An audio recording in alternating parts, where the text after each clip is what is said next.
Welcome to the Learning Pines YouTube. We hope this video helps. You start by identifying the exact graphics adapter so you download the right driver. Open Device Manager, expand Display Adapters, and read the model and current driver version.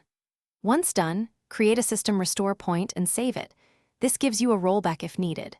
Then, go to the GPU Maker's support page and download the Windows 7 driver for your model. Do not run it yet. Save the installer to your desktop for the next step.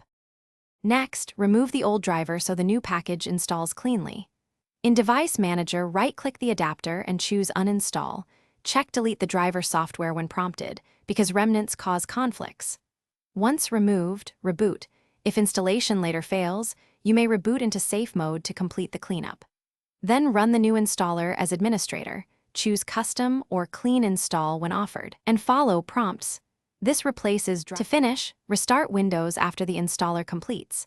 Then reopen Device Manager and confirm the driver version matches the download.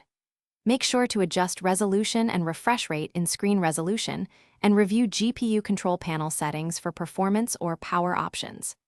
If the system shows glitches or black screen, reboot to safe mode and uninstall the driver, or use the system restore point you made earlier. This is the quickest recovery. If problems persist, try a different driver version from the manufacturer.